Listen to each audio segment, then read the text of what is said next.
Hai, selamat malam teman-teman. Kembali lagi dengan bahas saham. Nah, pada kesempatan kali ini ada satu hal emiten yang cukup menarik menurut saya dalam pembahasan kali ini.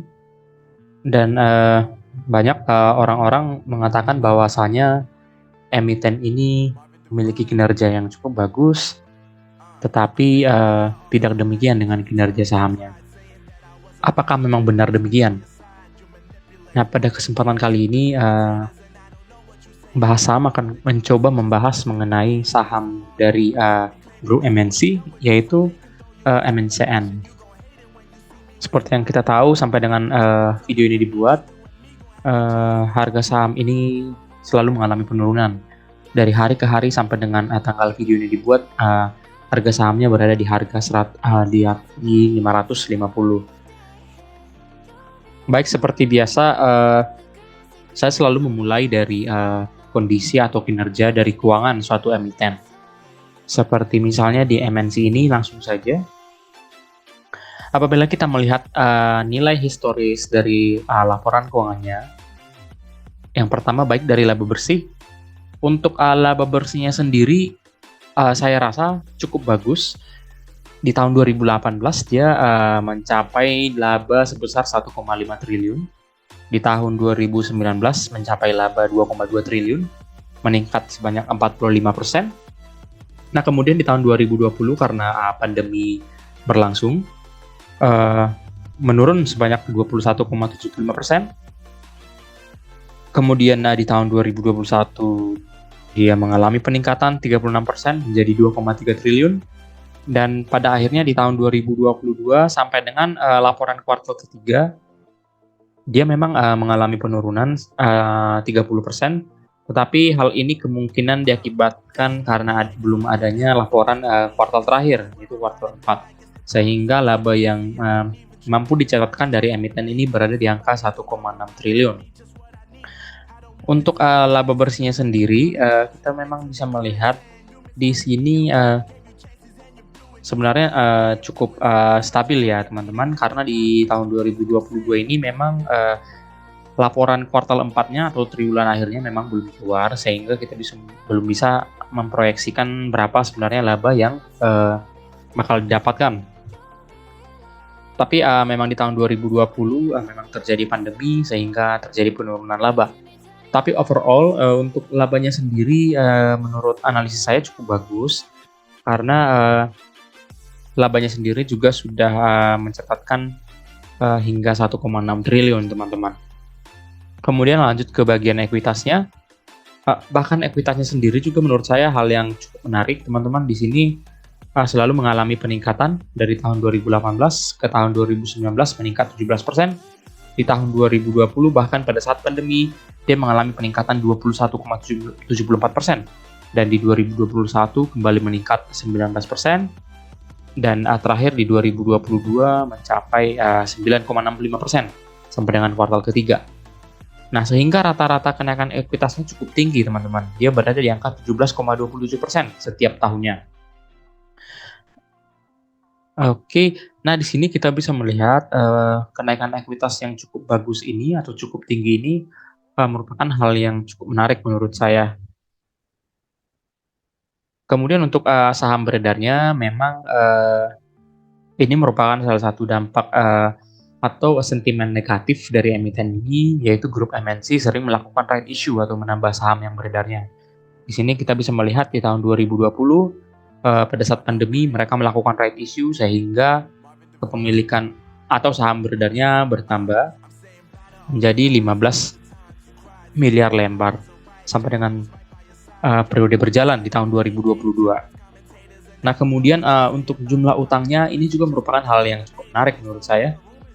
Di tahun 2018 dia memiliki utang sebanyak 5,6 triliun, tetapi hal ini sangat mengalami penurunan yang drastis sampai dengan tahun 2022 yang tinggal 2,5 triliun.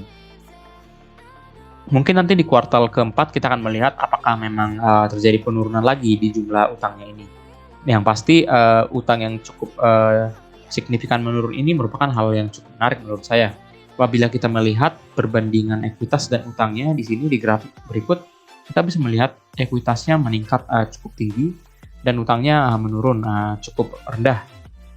Mungkin memang penurunan utang ini akan berdampak langsung terhadap ekuitasnya karena semakin menurun utang artinya penambahan aset bersihnya akan semakin besar.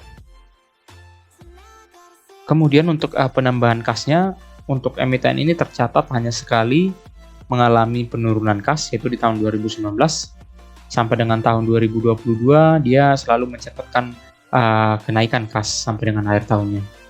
Kemudian untuk posisi kas pada akhir tahun juga kita bisa melihat cukup bagus teman-teman. Dia di tahun 2018 dia mencapai 720 miliar dan di tahun 2021 dia bahkan mencatatkan posisi kas pada akhir tahun berada di angka 1,2 triliun dan di tahun 2022 dia mencapai 1,4 triliun.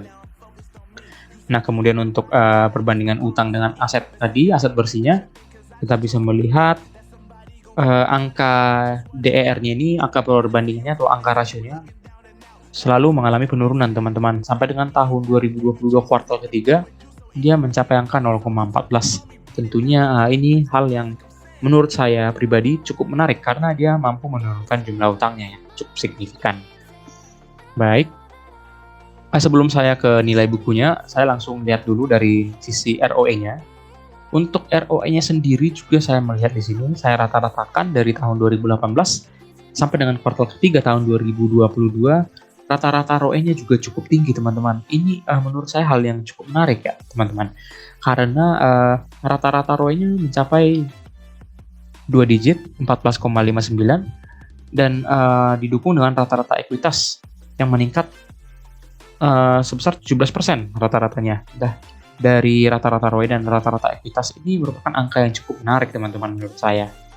Ini merupakan sentimen positif untuk emiten ini karena angka tersebut menurut analisis saya itu cukup tinggi dan mencerminkan artinya emiten ini mampu memproduksi laba yang cukup besar teman-teman. Dan untuk labanya itu juga mampu dikonversikan untuk meningkatkan jumlah aset bersihnya. Kira-kira seperti itu. Oke, kemudian kita masuk ke book value-nya. Sampai dengan video ini dibuat, untuk harga saham dari MNC ini berada di angka 550. Apabila kita langsung membuat di angka 550, untuk nilai PBV-nya berada di angka 0,4 dan untuk nilai PER-nya berada di angka 3,75 yang menurut saya ini masih sangat-sangat jauh dari harga wajarnya. Sehingga dari angka tersebut kita bisa melihat untuk nilai buku dari emiten ini seharusnya berada di angka 1.235 teman-teman.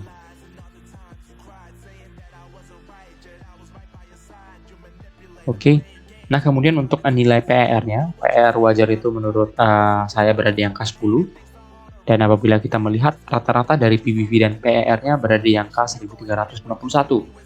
Dan apabila kita membeli di harga yang sekarang 550, tentunya dengan metode mencicil ya teman-teman, kita mungkin akan mendapatkan gain atau laba keuntungan sebanyak 145% dari pembelian saham di harga sekarang. Kemudian dengan harga sekarang dia mendapatkan nilai margin of safety-nya sebesar hampir 60%, yang menurut saya ini cukup resikonya sudah cukup rendah teman-teman. Kemudian seperti biasa saya juga menganalisis dari historis harga wajarnya. Seperti yang saya lihat, saya merata-ratakan nilai PBV-nya sampai dengan tahun 2022. PBV-nya berada di angka 1,17 dan kemudian untuk PER wajarnya berada di angka PER wajarnya berada di angka 7,89. Sehingga dari harga tersebut bisa didapatkan harga wajarnya berada di angka 1.299 atau 1.300 teman-teman. Dan harga wajar ini hampir sama dengan harga yang kita harapkan dari kinerja keuangan emiten ini berada di angka 1.351. Yang artinya memang kita memiliki MOS yang masih tinggi, di angka 60% dan juga kemungkinan akan mendapatkan gain-nya sebesar one bagger teman-teman, bahkan lebih. Nah, sebenarnya untuk berdasarkan kinerja keuangan dari emiten ini, setelah saya analisis, sebenarnya emiten ini cukup menarik, teman-teman. Karena tadi kita melihat ekuitasnya yang selalu mengalami peningkatan, sementara utangnya mengalami penurunan. Kemudian laba bersihnya juga cukup menarik dan nilai perbandingan utang dengan aset bersihnya yang angkanya semakin bagus setiap tahunnya, teman-teman. Nah, tetapi saya melihat dari media-media, kita bisa melihat eh, banyak sentimen-sentimen negatif sekarang ini untuk eh, emiten yang satu ini, untuk MNCN. Seperti yang kita lihat dari media ini, kita bisa melihat bahwasanya ada beberapa alasan kenapa emiten ini dianggap dibuang oleh investornya. Kita bisa melihat di sini, yang pertama itu adalah seringnya emiten ini melakukan right issue. Seperti yang saya katakan tadi, di sini memang dia melakukan penambahan saham beredar di tahun 2020. Nah, di sini mungkin terjadi persepsi dari investor kenapa melakukan penambahan saham kalau memang dia mampu untuk membayar utangnya. Tetapi kalau kita melihat di tahun 2020 saja memang jumlah utangnya 4 triliun, sementara untuk laba bersihnya hanya 1,7 triliun. Mungkin ini adalah salah satu alasan kenapa emiten ini melakukan right issue. Dan jumlah kasnya juga tentunya memang tidak cukup untuk membayar utangnya. Nah, ini merupakan sentimen negatif yang pertama.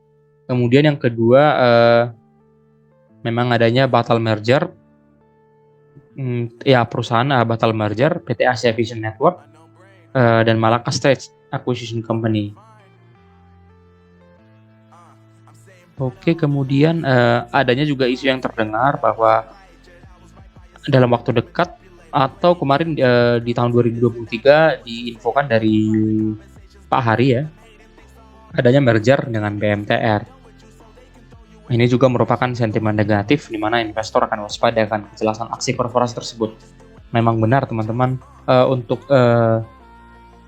sentimen negatifnya memang berada dari eksternal atau kondisi eksternal, atau bisa kita katakan bukan merupakan kinerja keuangannya yang menjadi sentimen negatif di emiten ini, tapi terlebih dari kinerja manajemennya atau misalnya integritas manajemennya untuk membuat emiten ini menguntungkan investor, kira-kira seperti itu teman-teman.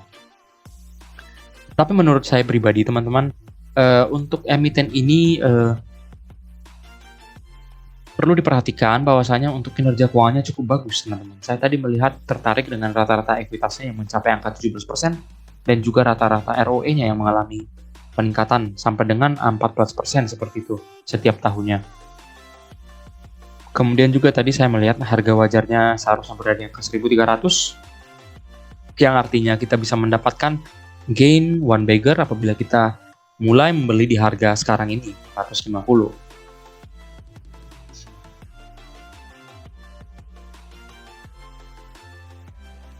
Nah, kemudian dari sisi teknikalnya teman-teman, kita bisa melihat di sini bahwasanya memang harga saham ini selalu mengalami penurunan dari tahun ke tahun. Dan di sini kita bisa melihat penurunannya dimulai dari tahun 2013 teman-teman. Dia untuk saham ini sudah mengalami yang namanya downtrend. Bahkan sampai dengan video ini dibuat, untuk harga saham ini tadi sudah mencapai 550, harga 550. Dan kemungkinan memang dari sisi teknikalnya bisa menuju ke harga 500 teman-teman. Tapi menurut saya teman-teman, karena tadi kita sudah lihat dari kinerja keuangannya yang cukup bagus, karena tentunya teman-teman kita menilai saham itu bagus atau tidak itu yang pertama tentunya dari kinerja keuangannya. Kalau menurut analisis saya pribadi, saya kan tetap mencoba masuk kalau memang bisa di harga 500 teman-teman, atau mulai dari harga sekarang juga mungkin sudah melakukan pencicilan untuk masuk di harga saham ini. Karena atas dasar tadilah kinerja keuangan yang cukup bagus membuat saya tertarik untuk melihat potensi dari saham ini ke depannya. Memang banyak sentimen negatif yang memang menurut saya mempengaruhi harga saham ini, sehingga memang sentimen negatif tadi menurunkan harga saham ini. Tetapi apabila kita lihat dari kinerja keuangannya, kemungkinan potensi untuk harga saham ini kembali ke harga wajarnya, seperti yang saya sebutkan tadi di harga 1.300 itu masih terbuka lebar teman-teman. Memang banyak sentimen negatif seperti misalnya merger dengan BNTR dan lain sebagainya yang mungkin menjadikan saham ini ditinggalkan investor, tetapi alangkah baiknya kalau memang kita bisa masuk dengan cara mencicil ke saham ini. Mungkin apabila teman-teman ingin masuk, mungkin bisa mencicil di harga 500, teman-teman.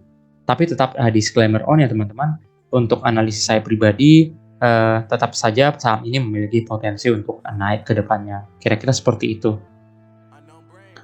Dan mungkin startnya di harga 500 itu kemungkinan besar akan terjadi pemantulan harga, reversal, untuk naik kembali teman-teman. Tapi memang ini murni dari analisis dan proyeksi saya ke depannya teman-teman. Itu bukan berarti mengajak teman-teman untuk membeli ataupun menjual dari saham ini. Tetap disclaimer on ya teman-teman. Oke, mungkin sekian pembahasan mengenai saham MNCN ini. Secara kinerja keuangan tadi bisa saya simpulkan untuk emiten ini merupakan emiten yang memiliki kinerja keuangan yang cukup baik, teman-teman.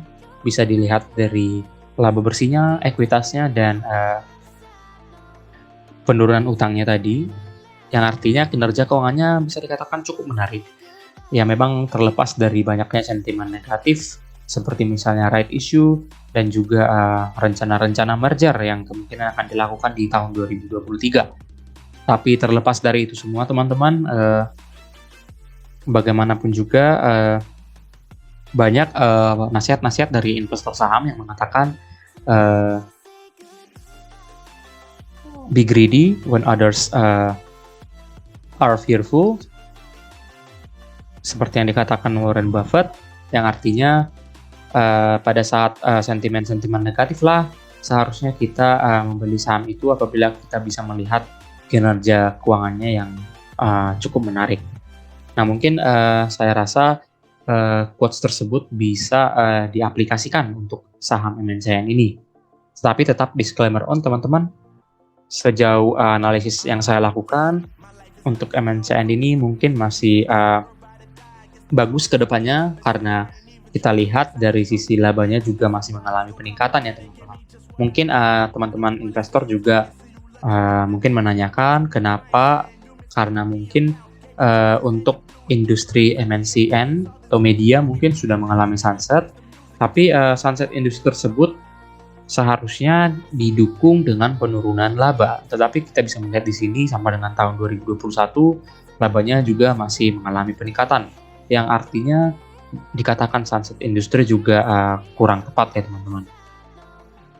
Baik, kira-kira mungkin seperti itu pembahasan mengenai MNCN, dan tetap saya tekankan teman-teman di akhir video ini, keputusan membeli atau menjual tetap berada di tangan teman-teman investor.